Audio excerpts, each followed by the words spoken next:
Nietzsche said that you could tell much about a man's character by how much truth he could tolerate, which is very interesting. You know, there's an idea in the great Western tradition that the truth is the way and the path of life, and that no one comes to the Father except through the truth.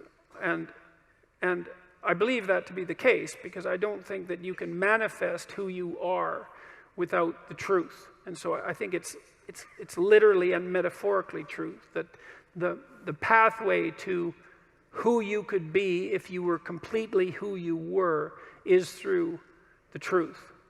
And I would say, and so the truth does set you free, but the problem is that it destroys everything that isn't worthy in you as it sets you free, and that's a process of burning. And it's painful, because you cling to what you shouldn't be, partly out of pride and partly out of ignorance and partly out of laziness, and so then you encounter something true, and you all know this perfectly well, because when was the last time that you learned something important that wasn't a blow of some sort, you know? And it's often you look back at your life and you think, oh God, I really learned something there. I wouldn't want to do that again, but it really changed my life. I mean, sometimes it can really destroy you, you know, an encounter with the truth, and you never really recover. But now and then something comes along and straightens you out, and a lot of you has to go. A lot of you has to burn away, you know, and I suppose in some sense the idea is that everything about you that isn't worthy is to be put into the flames. And that's another reason to be not so casual about claiming what you believe, because it isn't something that you undertake without due caution. You know, I learned when I was a kid, about 25 or so, a little older than a kid, that almost everything that I said was one form of lie or another. And I wasn't any worse, I would say, than the people that I was associating with, or any better. And the lies were manifold, you know. They were attempts to win arguments for the sake of winning the argument. That might be one. Attempts to indicate my intellectual prowess when there were competitions of that sort. Maybe just the sheer pleasure of engaging in an intellectual argument and winning.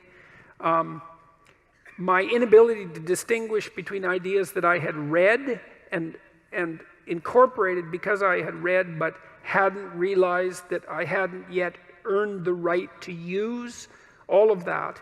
And, you know, I had this experience that lasted a long time. Well, I would say it's really never gone away. And I think this was the awakening of my conscience, essentially. And I didn't realize this until much later, when I was reading Socrates' Apology.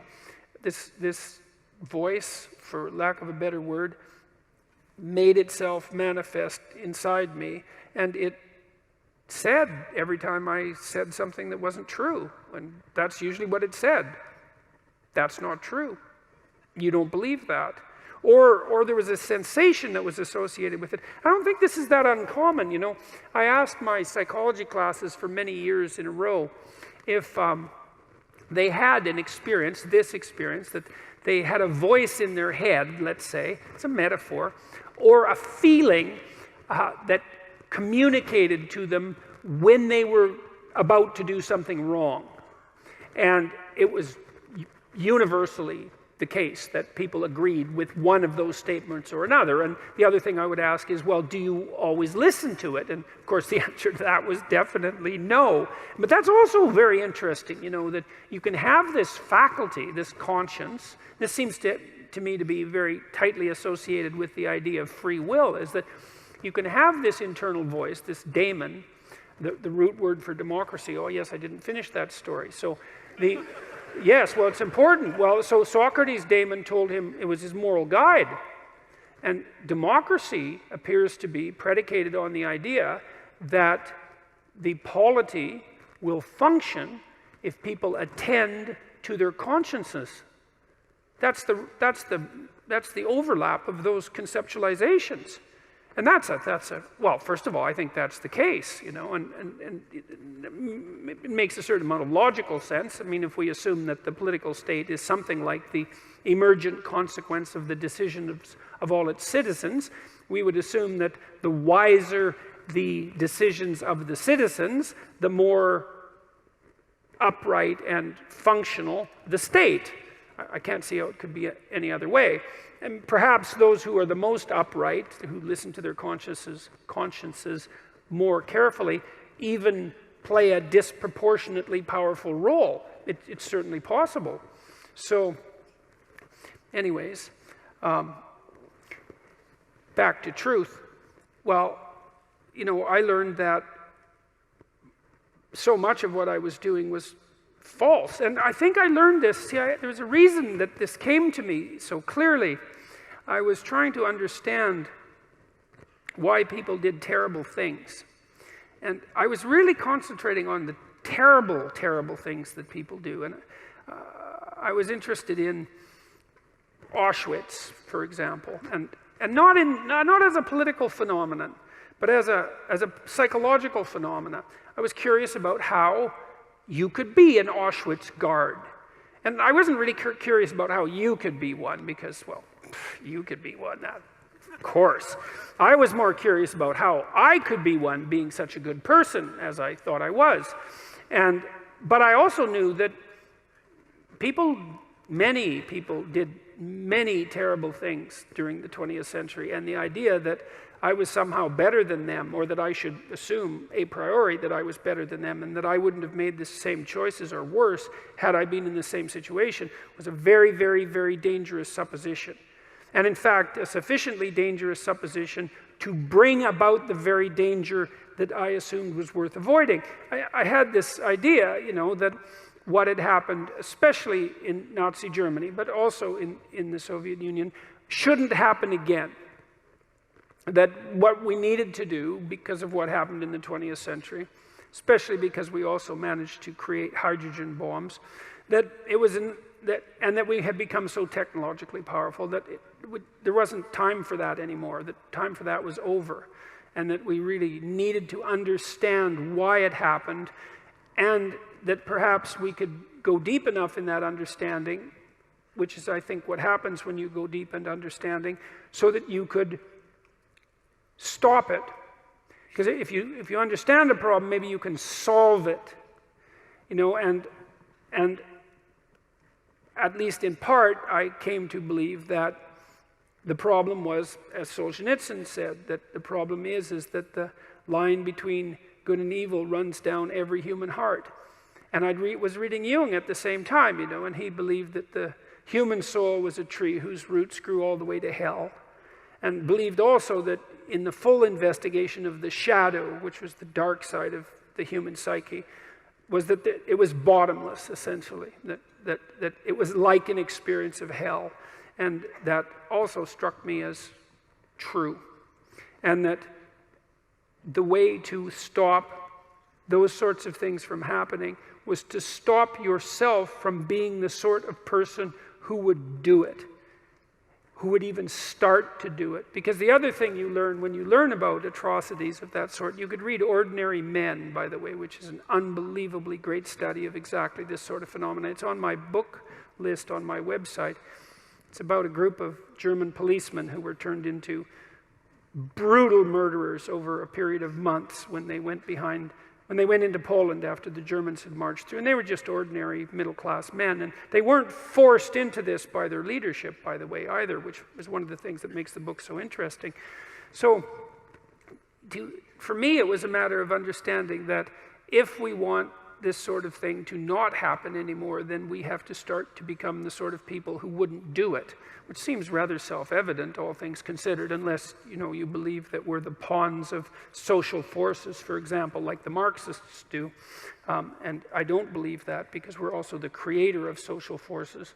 And we're also capable of standing up to social forces, because I would say the individual is more powerful than the social force, all things considered. Interestingly enough, that the way to stop such things from happening, the way to remember properly, is to understand that you could do it, that you could do those terrible things, because the people who did them were like you. And that the way out of that is to stop being like that. And the way you stop being like that is, well, at least in part, by ceasing to tell yourself lies that you don't believe in, and that you know you shouldn't act out. And, and that's made a huge difference in my life, for better or for worse. I mean, it was a very uncanny experience, I would say, because it's very discombobulating to experience yourself as fragmented enough so that much of what you do and say is actually false. It's a lot of work to clean that up, a lot. But the consequences are, in principle, worthwhile. And so that was part of what, understanding that was part of what drove me towards clinical psychology, saying away from political science and law and from politics in general, because I started to believe that, and I think this is the great Western idea, which people were quite irritated about, by the way, on Q&A last night as well, that the proper route forward for the redemption of the individual and for mankind as a whole is as a consequence of the redemption of each individual. And I truly believe that. And I believe that that occurs as a consequence of adherence to the truth and courage in the face of being. That's rule one, right? To stand up straight with your shoulders back, is to take on the onslaught and to enter the contentious ring and to do more than your best, because your best isn't enough, because your best isn't as good as you could be. You have to push yourself past that. And that's, as far as I can tell, where you find what you need in life. You find the meaning that sustains you in life, and you find the patterns of action that redeem the world, both at the same time. I mean, life is a very difficult business. It's fatal, and it's full of suffering, and it's full of betrayal and malevolence. There's nothing about it that's trivial. It's all profound. And in order to find your way through all of that capacity for hellish experience, let's say, you need to develop a relationship with something that's profound. And you can. You have that capacity. And what could be more profound than the truth? And what would you rather have on your side? And you might say, well, that's obvious, and of course everyone should do that. And then you need to know why you don't. And the answer is, well, sort of encapsulated in this first amusing question, Thank you for enlightening my soul. The burns are still healing. It's like, well, there's no shortage of dead wood to burn off. And there's no shortage of pain when the dead wood burns off. And that's what makes people afraid of the truth. Maybe that's why Moses encountered God in a burning bush. Who the hell knows? But there's something about that idea that seems to me to be the case. And so, what's the decision that you make? You decide to believe. It's a risk, an existential risk. It's an act of faith. You believe that the truth can set you free. You believe that people have an intrinsic divinity about their soul. You decide that you're going to live in that manner and that you're going to let everything about yourself that isn't worthy of that goal die. And that might be almost everything that you are. And that's a terrible thing to contemplate. The only thing that's worse, I would say, is the alternative. Because the alternative is the sorts of hells that we managed to produce around us and that we produced with particular expertise during the totalitarian regimes of the 20th century. and it would be a good thing if we decided collectively and individually not to go back there again. Thank you.